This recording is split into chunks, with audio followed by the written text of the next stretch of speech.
The key wouldn't turn.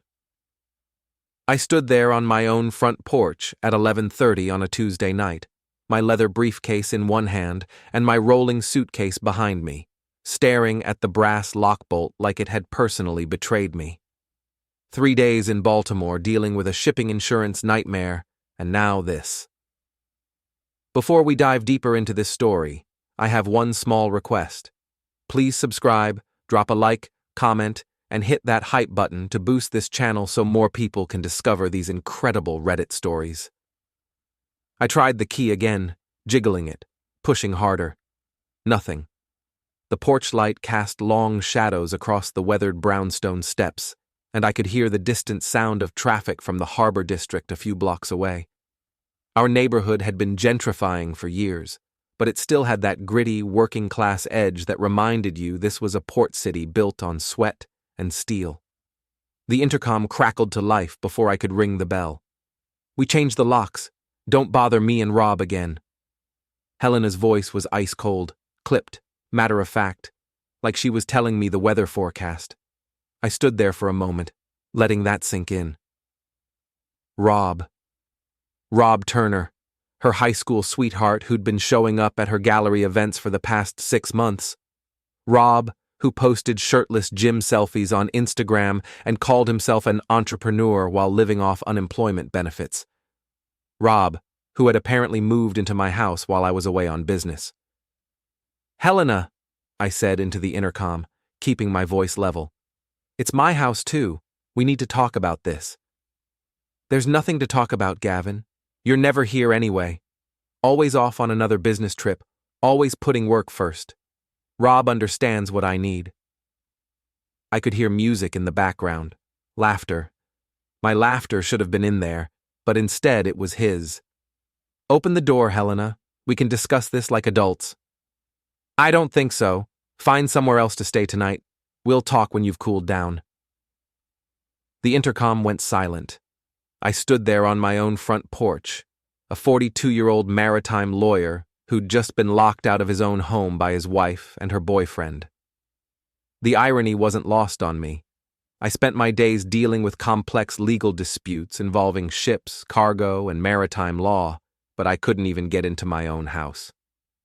A slow smile spread across my face, not a happy smile, a professional one. I pulled out my phone and scrolled through my contacts until I found Derek Chalmers, my senior partner at the firm. Derek was a shark in an expensive suit, the kind of lawyer who could smell weakness from 3 states away and had built his career on being ruthless when it mattered. "Derek, it's Gavin. I know it's late, but I need a favor. It's personal, and it's urgent." "Jesus, Gavin, it's almost midnight. This better be good. My wife just locked me out of my house. She's got her boyfriend living there, and they've changed the locks. I need to know exactly what my legal options are, and I need to know by morning." Derek's voice sharpened with interest. "Are you on the deed?" "Better than that. The house is held in the Sterling Family Trust. Helena's name isn't on anything." "Oh, this is going to be fun. Meet me at the office at 7 a.m. sharp. We're going to educate your wife about property law." I hung up and looked back at my house. The lights were still on in the living room, and I could see shadows moving behind the curtains. Helena and Rob probably celebrating their little victory, thinking they'd outmaneuvered me. They had no idea what they'd just started. I grabbed my suitcase and walked down the street to the Harbor Inn, a boutique hotel that catered to visiting maritime executives. The desk clerk recognized me from previous occasions when I'd put clients up there. "Evening, Mr. Sterling. Will you be staying with us tonight?" "Just for a few days, Marcus. I'm having some work done on the house." It wasn't exactly a lie. I was definitely going to be doing some work, just not the kind Helena was expecting. The next morning, I sat in Derek's corner office overlooking the harbor, watching cargo ships navigate between the industrial cranes while he reviewed the trust documents. Derek was in his element, his silver hair perfectly styled, his navy suit immaculate even at 7 in the morning. "This is beautiful," he said, spreading the papers across his mahogany desk. Your grandfather was a smart man when he set up this trust. Helena has zero legal claim to the property. She's essentially a squatter. What are my options? Immediate eviction.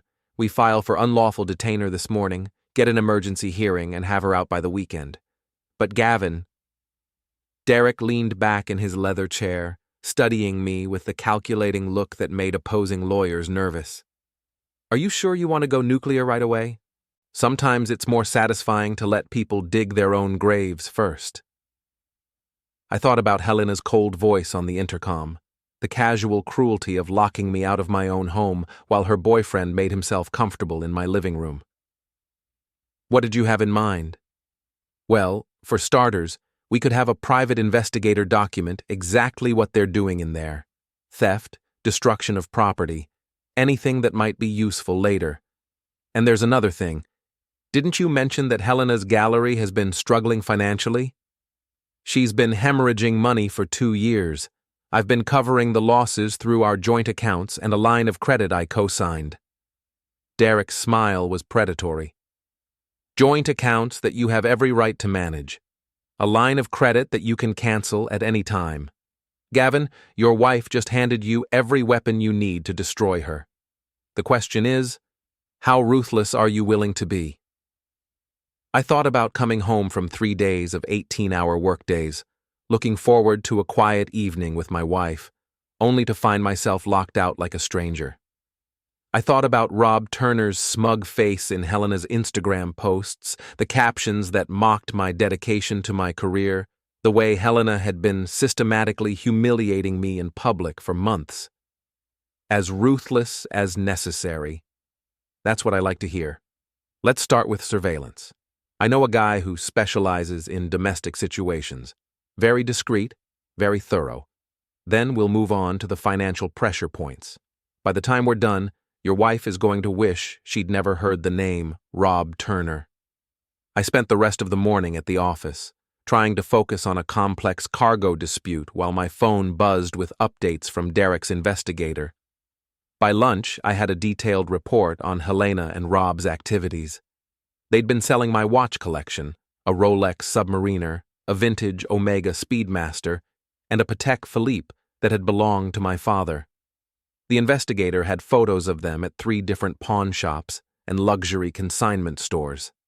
That evening, I drove past my house.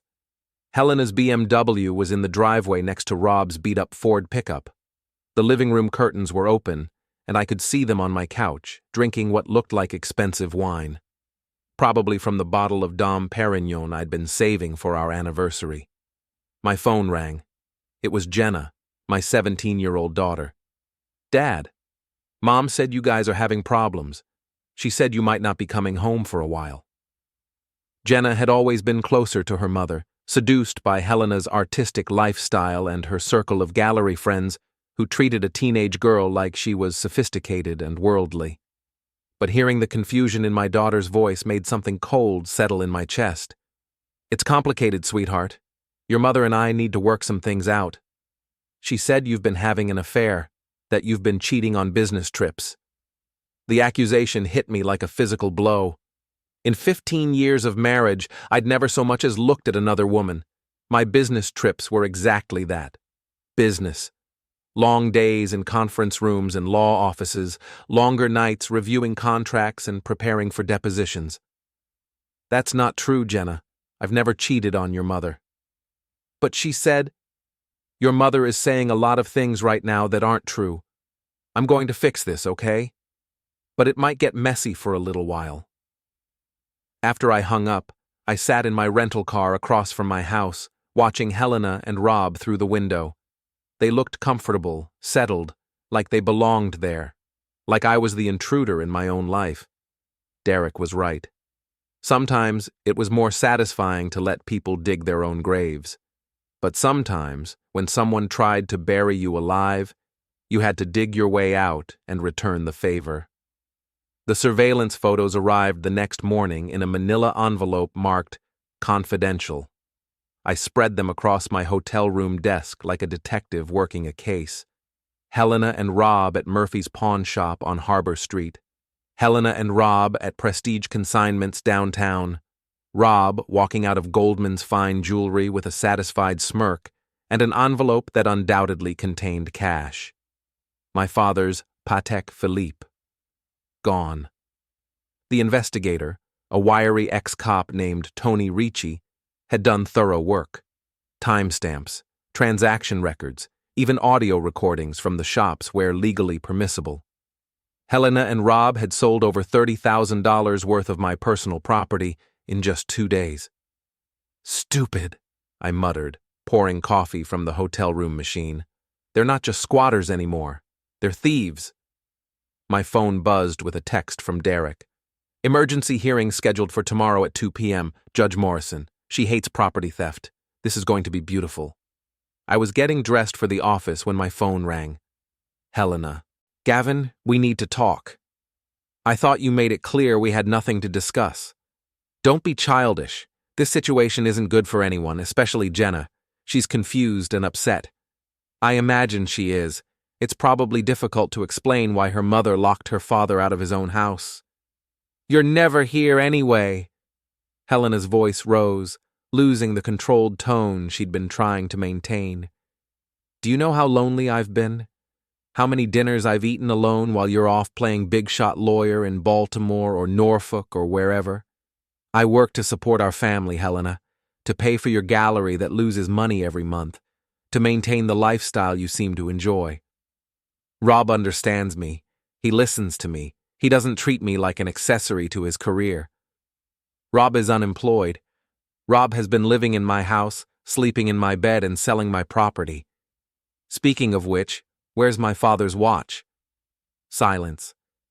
Helena? I don't know what you're talking about. The Patek Philippe, the one my father left me when he passed away, the one that was in the safe in our bedroom. Where is it? Gavin, you're being paranoid. Maybe you left it at the office, or... I have photographs, Helena. You and Rob at 3 different shops. I have receipts. I have everything. The silence stretched longer this time. You had us followed? I had my property protected. There's a difference. You bastard. You manipulative, controlling bastard. This is exactly why I hung up. 20 minutes later, my phone buzzed with notifications. Helena had posted on Facebook, Instagram, and Twitter simultaneously. The posts were identical. When your husband hires private investigators instead of trying to save your marriage, you know you made the right choice. Some people show their true colors when they're desperate. Moving on. New chapter. Toxic masculinity. The comments started immediately. Helena's gallery friends, her yoga class acquaintances, her book club members, all rallying to support her. Poor Helena, victimized by her controlling husband. Poor Helena, finally free from a man who valued money more than love. I screenshotted everything. Then I made a phone call to First National Bank. This is Gavin Sterling. I need to speak to someone about closing some joint accounts and canceling a business line of credit. Of course, Mr. Sterling. Let me transfer you to our business banking specialist. Within an hour, Helena's gallery operating account was frozen, her business credit line was canceled, and the joint checking account that she used for personal expenses was closed. I transferred my half of the joint savings to a new individual account and left her half untouched. I wasn't a thief, unlike some people. My phone started ringing at 2:47 p.m. Helena, calling from the gallery. I didn't answer. She called 6 more times. Then Jenna called. Dad, what did you do? Mom is freaking out. She said you stole all her money. I didn't steal anything, Jenna. I closed joint accounts that I had every legal right to close. Your mother has her own money. I left it alone. But her gallery? Her gallery has been losing money for 2 years. I've been covering those losses with my income and my credit. Now I'm not. She's crying, Dad. She's really upset. Something in my chest tightened. 15 years of marriage, and it had come to this. My daughter caught in the middle, my wife crying over money while her boyfriend probably wondered what he'd gotten himself into. I'm sorry she's upset, sweetheart, but actions have consequences. Your mother made choices, and now she has to live with them. What's going to happen to us? Nothing's going to happen to you. You're my daughter, and I'll always take care of you. But your mother and that's complicated right now. After I hung up, I sat in my hotel room, looking out at the harbor. Container ships moved slowly between the cranes, following channels that had been dredged and marked over decades. Everything had rules, procedures, legal frameworks. Marriage should have been the same way, but Helena had decided to navigate by her own compass. Tomorrow, Judge Morrison would hear our case. Tomorrow, Helena would learn that changing the locks was the easy part. Living with the consequences would be much harder. Judge Patricia Morrison was a thin, sharp-faced woman in her 60s who had built her reputation on having zero tolerance for legal nonsense. She reviewed the trust documents, the surveillance photos, and the receipts from the pawn shops with the methodical precision of someone who had seen every possible variation of human stupidity. Helena sat at the defendant's table with a court-appointed attorney who looked like he'd rather be anywhere else. Rob wasn't there. Smart move, considering he could have been arrested on the spot for receiving stolen property. Mrs. Sterling, Judge Morrison said, looking over her reading glasses, you changed the locks on a property that belongs to a family trust of which you are not a beneficiary. Is that correct? Helena's lawyer whispered something to her. She nodded reluctantly. Yes, Your Honor, but… And you removed the plaintiff's personal property from the residence and sold items without his permission? Your Honor, my client was under extreme emotional distress. Judge Morrison held up a hand. Counselor, emotional distress is not a legal defense for theft. Mrs. Sterling, you have 48 hours to vacate the premises and return any unsold property to your husband. The locks will be changed back immediately, at your expense. Furthermore, you are liable for the full replacement value of any items that cannot be returned. Helena started crying. Not the dignified tears of a woman wronged, but the ugly, desperate sobs of someone who had just realized how badly she'd miscalculated. Your Honor, her lawyer tried again. My client has nowhere to go. Surely some accommodation. Your client should have considered that before she decided to play house with her boyfriend in someone else's property. 48 hours, Counselor. If she's not out by then, the sheriff will assist with her removal. Outside the courthouse, Helena confronted me on the steps. Her makeup was streaked, her carefully styled hair disheveled. She looked nothing like the confident gallery owner who had been posting triumphant social media updates just days before. You're destroying me, Gavin. You're destroying our family. I'm enforcing my legal rights. There's a difference. What about Jenna? What about our daughter? Jenna can visit me anytime she wants. She can live with me if she chooses. But she's 17 years old, Helena. She's not stupid. She's going to figure out what really happened here. I loved you, Helena said, her voice breaking. I really did love you. But you were never there. You chose work over us, over me, every single time. For a moment I felt something that might have been sympathy. Helena wasn't evil, just selfish and impulsive and convinced that her feelings justified any action. But then I thought about my father's watch, probably sitting in some collector's case, gone forever. I worked to support you, to support us. I worked so you could have your gallery, your artistic dreams, your comfortable life, and the moment I went out of town, you moved another man into our bed and started selling my property. So don't talk to me about love, Helena. You don't know what the word means. She slapped me. Hard enough that my cheek stung, hard enough that the court reporter coming down the steps stopped and stared. I didn't react.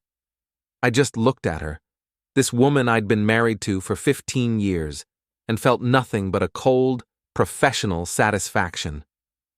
48 hours, Helena. Don't make this harder than it has to be. The moving truck arrived at my house on Thursday morning. I watched from my car as Helena and Rob loaded boxes and furniture, their movements sharp and angry. Neighbors had gathered on porches and sidewalks, pretending to water plants or check mailboxes while they observed the drama unfolding on Maple Street. Mrs. Chen from next door approached my car window. She was a retired teacher who had always been friendly to Helena and me, bringing us vegetables from her garden and watching the house when we traveled. "Gavin, I'm so sorry about all this. We had no idea what was happening." "It's not your fault, Mrs. Chen. Sometimes people aren't who you think they are." That man, Rob, he was very loud, playing music late at night, having friends over. Helena seemed different when he was around, not like herself. I nodded, not trusting myself to speak. Part of me had hoped that someone would tell me Helena had been miserable, that she'd realized her mistake and wanted to come home.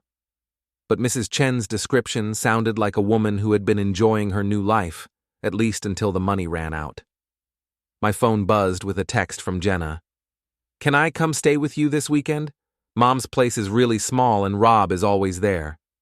I texted back immediately, "Of course, I'll pick you up Friday after school." By evening, the moving truck was gone. Helena's BMW was gone. Rob's pickup was gone. I walked up to my own front door and used the new key the locksmith had given me that morning. The house felt strange, empty in ways that had nothing to do with the missing furniture. Helena had taken the couch, the dining room table, most of the artwork. But she'd left the kitchen table where we'd eaten breakfast together for 15 years. She'd left the bed we'd shared, maybe because Rob had his own place, or maybe because even she had limits to her cruelty. I poured myself a scotch and sat in my father's old recliner, one of the few pieces Helena hadn't wanted. The house was quiet except for the distant sound of harbor traffic and the hum of the refrigerator. For the first time in months, I felt like I could breathe. Friday evening, I picked up Jenna from Helena's new apartment, a cramped 2-bedroom in a converted warehouse downtown. Rob's pickup was in the parking lot, and I could hear music and voices from the second-floor window. Jenna got in the car without saying much. She'd always been moody, but this was different. She looked tired, older somehow. "How's your mom doing?" I asked as we drove home. "She cries a lot, and Rob, he's not as fun as she thought he'd be. He drinks beer for breakfast and watches sports all day. Mom keeps trying to get him to help with gallery stuff, but he doesn't know anything about art." "I'm sorry you're dealing with this, Jenna. None of this is your fault." "I know. But Dad, some of my friends at school, their parents are talking about you and Mom. They're saying you're mean, that you threw Mom out with no money." I pulled into our driveway and turned off the engine. "What do you think?" Jenna was quiet for a long moment. "I think Mom made some really stupid choices, and I think you're angrier than you're letting on." She wasn't wrong. I was angry. Furious, actually. But anger was a luxury I couldn't afford. Anger made you sloppy, made you make mistakes. What I needed was cold, calculated precision. "Your mother and I are getting divorced, Jenna. It's going to be ugly, and people are going to take sides. But I want you to know that whatever happens between your mother and me, it doesn't change how I feel about you." "I know, Dad. But can I ask you something?" "Anything." "Are you going to try to get back at her? Like, really hurt her?" I looked at my daughter, 17 years old, and caught between two parents who had failed her in different ways. Helena had failed her by choosing selfishness over stability. I was about to fail her by choosing revenge over reconciliation. I'm going to protect myself and my interests. If that hurts your mother, it's because she chose to hurt me first. It wasn't really an answer, but it was the only honest thing I could say. Word travels fast in a mid-sized port city, especially when it involves lawyers, art galleries, and messy divorces. By Monday morning, I was getting calls from colleagues, clients, and acquaintances who had heard various versions of the story. Derek found the whole situation entertaining.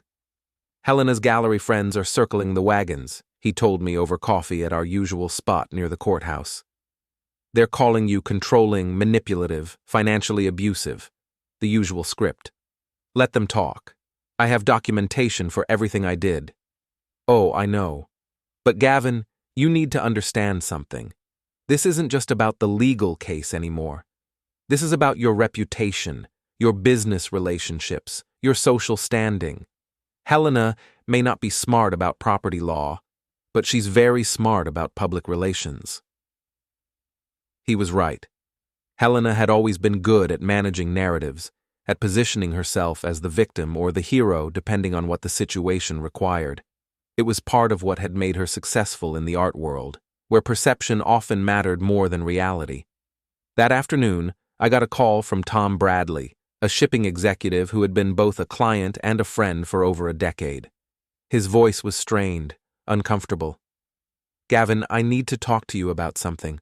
My wife was at Helena's gallery opening last month, and she's been talking to some of the other wives about your situation."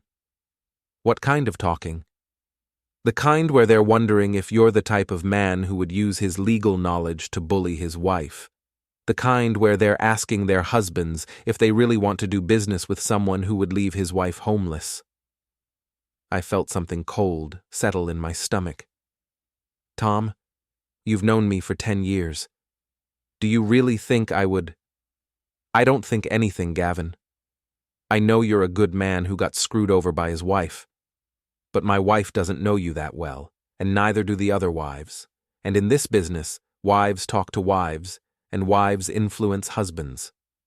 After Tom hung up, I sat in my office staring out at the harbor. Helena wasn't just trying to take my house and my property. She was trying to take my livelihood, my professional relationships, everything I'd built over 20 years of practice. My phone rang. Sarah Martinez, the wife of another client. "Gavin? I hope you don't mind me calling directly, but I wanted to hear your side of things. There are some pretty ugly rumors going around." Sarah had always been direct, which I appreciated. Her husband Miguel owned a fleet of cargo vessels, and I'd handled several complex insurance cases for him.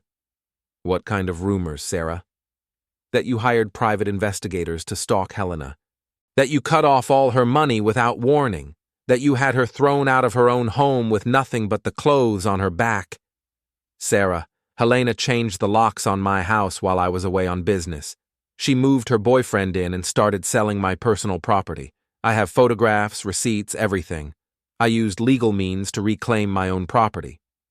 I figured there was more to it. Helena always struck me as a little dramatic. But Gavin, you need to know that some people are taking her side without hearing yours. Miguel got a call from Jack Harrison yesterday asking if he was comfortable continuing to work with you.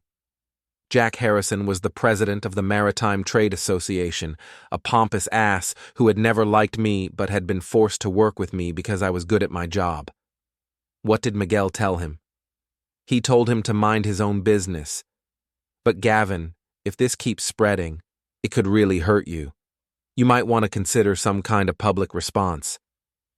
After Sarah hung up, I made a decision that would have consequences I couldn't foresee. I called Tony Ricci, the private investigator. "Tony, I need you to dig deeper into Rob Turner. Employment history, criminal background, financial records, everything. And I need it fast." "How deep do you want me to go?" "Deep enough to bury him." Tony Ricci's report on Rob Turner arrived the next morning, and it was even better than I'd hoped. Rob hadn't just been unemployed. He'd been fired from his last 3 jobs for theft, harassment, and showing up drunk.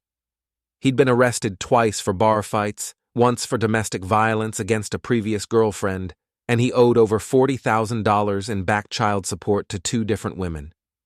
But the real prize was his financial situation. Rob was 3 months behind on his rent, his truck was about to be repossessed, and he'd been borrowing money from Helena to cover his basic expenses. The man Helena thought was going to rescue her from her lonely marriage was actually a freeloader who saw her as a meal ticket.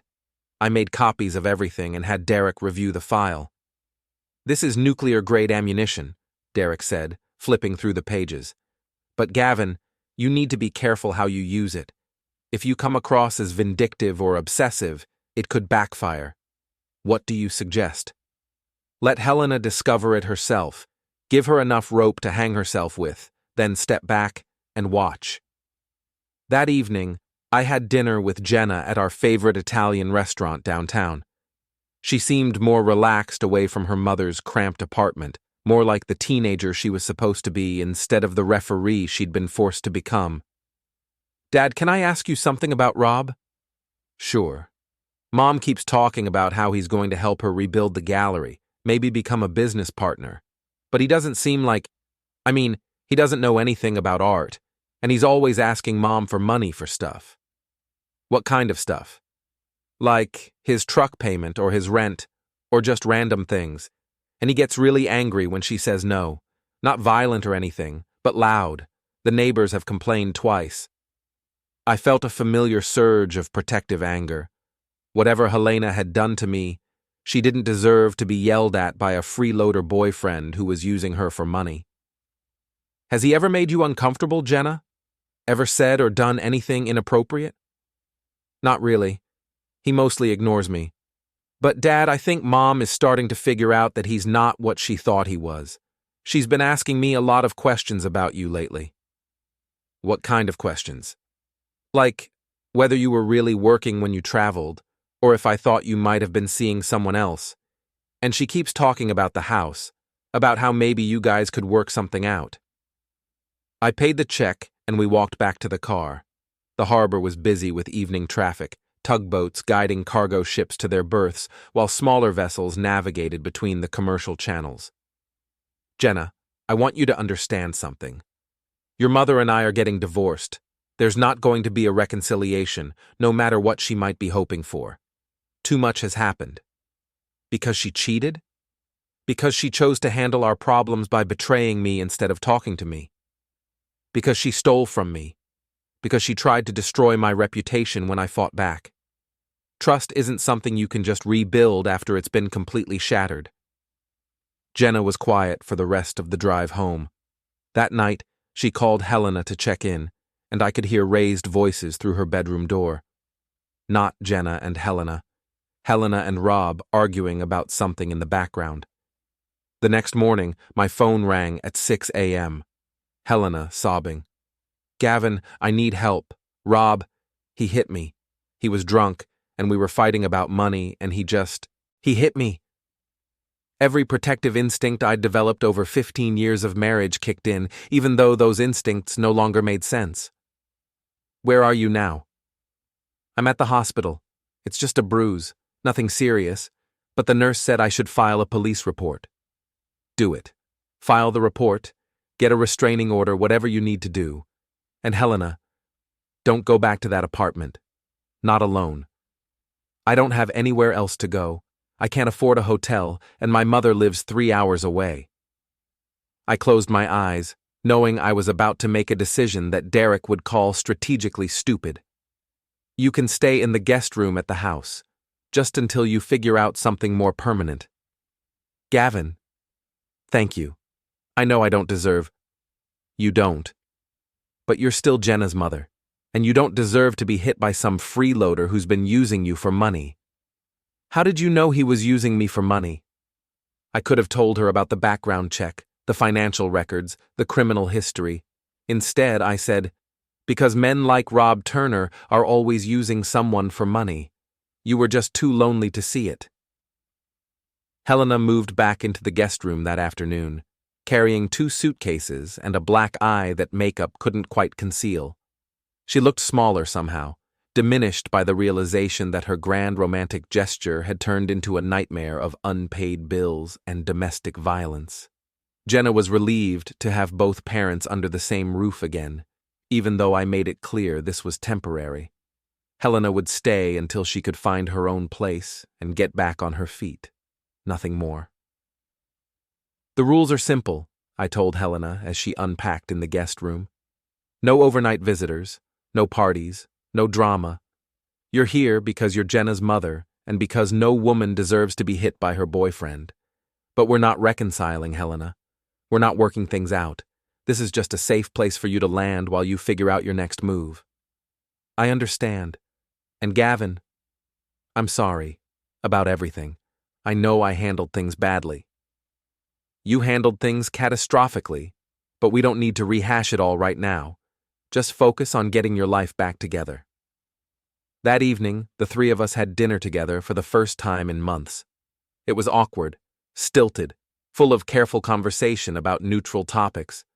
But Jenna seemed happier than she'd been in weeks, and I realized how much the divorce had been affecting her, even though she'd tried to hide it. After dinner, Helena helped with the dishes, something she'd rarely done during our marriage, when she'd considered household chores beneath her artistic sensibilities. "The house feels different," she said, drying a plate. "Quieter, more peaceful. That's what happens when you remove chaos from your life." Is that what I was? Chaos? I looked at her, this woman I'd loved and married and built a life with, now standing in my kitchen with a black eye and 2 suitcases to her name. Toward the end, yes, you were chaos. But it wasn't always that way. Helena was quiet for a moment. "I thought I was unhappy because you were never here. But living with Rob, I realized I wasn't unhappy because you were gone. I was unhappy because I didn't know who I was when you weren't here. I'd built my whole identity around being your wife, the successful lawyer's wife, and when you were traveling, I felt invisible." It was the most honest thing she'd said to me in years. "So you decided to become visible by having an affair and posting it on social media." "I decided to become visible by finding someone who made me feel important. But Rob didn't make me feel important. He made me feel useful. There's a difference." Over the next few days, we settled into a strange routine. Helena would make coffee in the morning and leave a cup for me before I went to work. I would pick up groceries on my way home, buying the organic vegetables and expensive cheese she preferred without thinking about it. Jenna would do homework at the kitchen table while Helena and I moved around each other with the careful politeness of former lovers who were trying not to reopen old wounds. It might have been sustainable, this careful detente, if Rob Turner hadn't decided to make one final catastrophic mistake. Rob showed up at the house on Friday night, drunk and angry and convinced that Helena belonged to him. I was in my study reviewing case files when I heard shouting from the front porch, then the sound of the doorbell ringing insistently. Helena was in the kitchen with Jenna, helping her with a school project. I could see the fear in her eyes when she recognized Rob's voice. "Stay here," I told them, walking to the front door. Rob was swaying on the porch, his eyes were red, his clothes wrinkled like he'd been sleeping in them. He reeked of beer and cigarettes and desperation. "I want to talk to Helena," he slurred. "She's my girlfriend. She belongs with me." "Helena doesn't want to see you, Rob. You need to leave." "You can't keep her from me. I know my rights." "Your rights ended when you hit her. There's a restraining order, remember? You're not supposed to be within 500 feet of her." Rob tried to push past me into the house. He was bigger than me, probably outweighed me by 30 pounds, but he was drunk and off balance.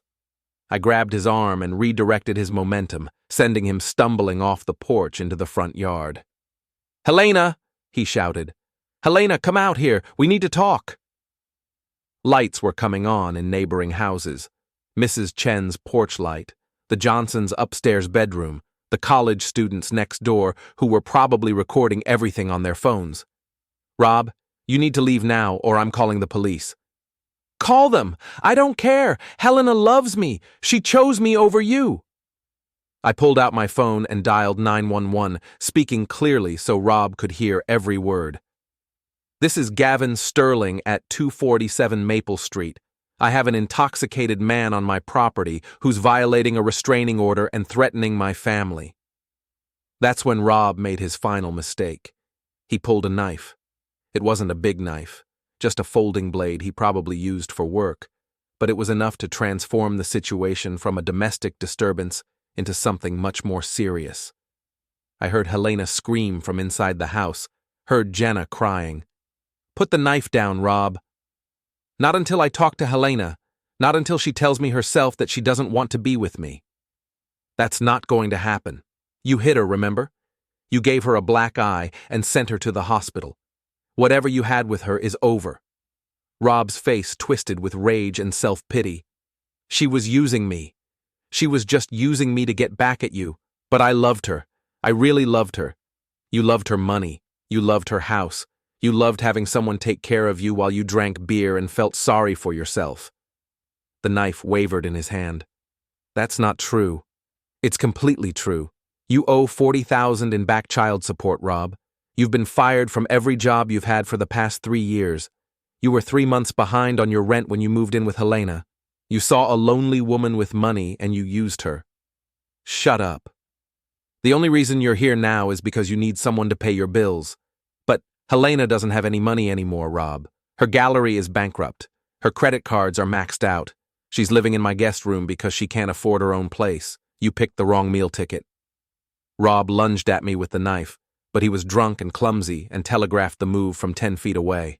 I sidestepped, grabbed his wrist and twisted until he dropped the blade. Then I hit him, once, hard enough to drop him to his knees in my front yard.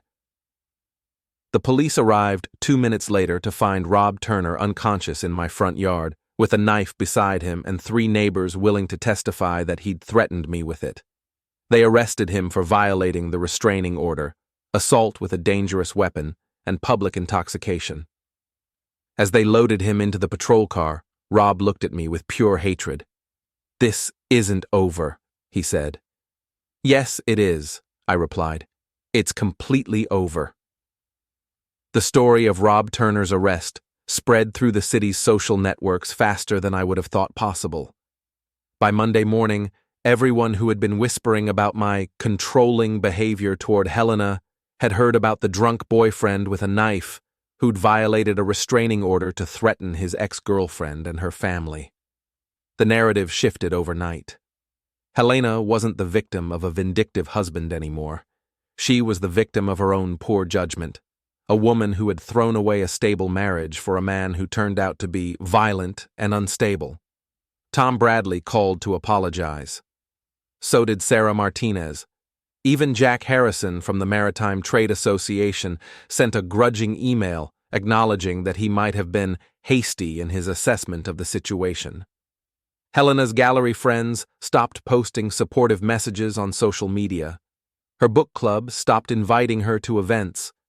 The art world, which had rallied around her when she was the wronged wife, abandoned her when she became the foolish woman who'd chosen badly. Helena took it harder than I'd expected. She'd always defined herself through other people's opinions, and watching her social circle evaporate left her more devastated than the financial losses or even Rob's violence. "I've lost everything," she said one evening as we sat on the back porch, watching the sunset over the harbor. "My marriage, my gallery, my friends, my reputation, everything." "You haven't lost Jenna, haven't I? She looks at me like I'm a stranger, like she can't believe I'm her mother." I couldn't argue with that. Jenna had been polite to Helena since the incident with Rob, but distant, disappointed. She'd seen her mother make a series of increasingly bad decisions, and at 17, she was old enough to understand the consequences. "What are you going to do now?" I asked. "I don't know. Start over, I guess. Maybe move back to Chicago, stay with my sister until I can figure something out. The art world here. I'm finished. No one will work with me after this." "That's probably for the best. You were never really cut out for business anyway." Helena laughed, but it wasn't a happy sound. "You're right. I was good at the artistic side, the curation, the relationships with artists. But the money, the marketing, the day-to-day operations, I was terrible at all of that." "You were terrible at it because you didn't want to do it. You wanted to be an artist, not a businesswoman." "There's nothing wrong with that, Helena, but you can't run a business on artistic vision alone." We sat in comfortable silence for a while, watching boats navigate the harbor channels. It was the most peaceful conversation we'd had in years, probably because we both knew it was ending. "Do you think you'll ever forgive me?" Helena asked. "I already have, mostly. But forgiveness doesn't mean reconciliation. Too much has happened." "I know. I want you to know that I really did love you. I loved you for 15 years, Gavin. I just forgot how to show it." "I loved you too. But love isn't enough when trust is gone." Helena moved to Chicago the following week. Jenna helped her pack, and they both cried when it was time to say goodbye. But Jenna didn't ask to go with her mother, and Helena didn't ask her to. "I'll call you every week," Helena promised. "And you can visit during school breaks if you want to." "I'd like that," Jenna said, but we all knew the visits would be awkward and infrequent. Helena had burned too many bridges, made too many mistakes. She would always be Jenna's mother, but she would never again be the center of her daughter's world. After Helena left, the house felt different again. Larger, somehow. More like home. Jenna and I settled into a new routine. She cooked dinner twice a week. She was surprisingly good at it. I helped her with college applications. We watched old movies together and argued about politics and talked about her future in ways that Helena had never been interested in. "Do you miss her?" Jenna asked one evening as we cleaned up after dinner. "I miss who she used to be. I miss who we used to be together. But I don't miss the drama, the chaos, the constant feeling that I was walking on eggshells. I feel bad for her. She's all alone now. She made her choices, Jenna. We all have to live with the consequences of our choices. Even you? Especially me." 6 months later, I got a letter from Helena. She'd found work at a small gallery in Chicago, nothing glamorous, but steady income. She was seeing a therapist. She was trying to figure out who she was when she wasn't defined by her relationships with other people. She didn't ask about reconciliation. She didn't apologize again. She just wanted me to know that she was okay, that she was working on becoming a better person, that she hoped someday we could be friends. I wrote back, a brief note wishing her well. I meant it, mostly. Rob Turner was sentenced to 6 months in jail for the assault with a dangerous weapon. He got out early for good behavior and immediately violated his parole by trying to contact Helena in Chicago. He's back in jail now, and probably will be for a while. Derek retired last year and moved to Florida. Before he left, he told me I'd handled the situation perfectly. "You could have destroyed her completely," he said. "You had the ammunition. But you showed restraint when it mattered, and that's why you came out of this looking like the good guy." Maybe he was right. Or maybe I just got tired of being angry. Jenna graduated high school with honors and got accepted to Northwestern, her first choice. She's studying journalism and calls me every Sunday to complain about her professors and her roommate and the Chicago weather. She visits Helena sometimes, brief weekend trips that they both seem to enjoy but never extend. They're rebuilding their relationship slowly, carefully, like archaeologists reconstructing something fragile that's been broken for a long time. I still live in the same house on Maple Street. I still practice maritime law, still travel for business, still come home to a quiet house and a harbor view. But now the quiet feels peaceful instead of lonely, and when I travel, I know I'm coming home to a place that's really mine. Sometimes I wonder what would have happened if I'd just accepted Helena's affair, if I'd been willing to share her with Rob Turner and pretend everything was fine. But that's not who I am. I'm a man who believes in consequences, in legal frameworks, in the idea that actions matter. Helena changed the locks, thinking she could lock me out of my own life. But in the end, she only locked herself out of the life we'd built together. The house is still here.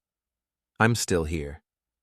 And the locks, well, the locks work just fine.